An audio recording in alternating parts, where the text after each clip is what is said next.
কিন্তু প্রায় অর্ধেকের মতো শিক্ষার্থী অনাবাসিক। তো অনাবাসিক শিক্ষার্থীরা যাতায়াতের ক্ষেত্রে যে পরিবহন ব্যবহার করে, সেই পরিবহনটা কিন্তু খুবই অপ্রতুল বা খুবই কম। তো নির্বাচনের দিন আমাদের প্যানেলের পক্ষ থেকে আমরা দাবি জানিয়েছি যাতে দ্বিগুণ বা তিনগুণ ট্রিপ সংখ্যা বৃদ্ধি করে অনাবাসিক শিক্ষার্থীদের এই ক্যাম্পাসে ভোট দিতে আসার এবং বাসায় নির্বিঘ্নে যাওয়ার সুযোগ করে দেওয়া হয়।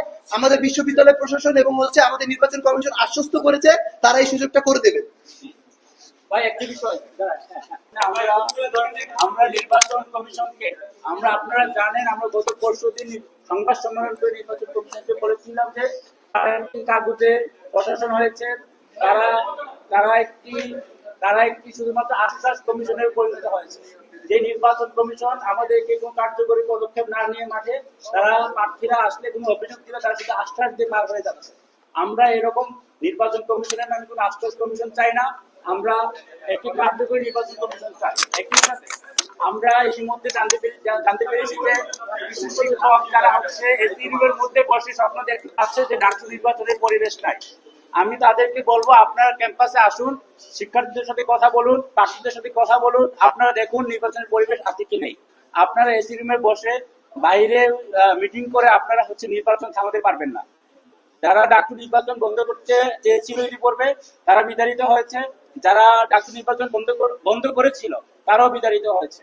তো আমরা চাইবো যে কোন শক্তি যদি ডাকসু নির্বাচন বন্ধ করতে চাই তারাও বিতাড়িত হবে, এবং ঢাকা বিশ্ববিদ্যালয়ের শিক্ষার্থীরা ডাকসু নির্বাচন বন্ধ করতে দিবে না।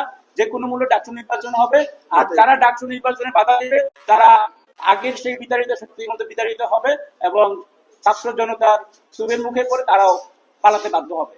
আমরা বলতে চাই যে 9 তারিখ যে ডাকসু নির্বাচন সেটা 9 তারিখেই হতে হবে, এবং সেটা যদি না হয় তাহলে সাধারণ শিক্ষার্থীরা কিন্তু বিশ্ববিদ্যালয় প্রশাসন এবং যারা এটা বন্ধ করতে পেছন থেকে কাজ করবে তাদের বিরুদ্ধে কিন্তু মাঠে নামবে। আমরা এটিও বলেছি যে ডাকসু নির্বাচন 9 সেপ্টেম্বরই হবে, 10 সেপ্টেম্বর হবে না। এবং ডাকসু নির্বাচন আমরা এর আগেও দেখেছি যে 7বার তফসিল ঘোষণার পরে নির্বাচন তারিখ পেছানোর নামে নির্বাচনই শেষ করে দিয়েছে।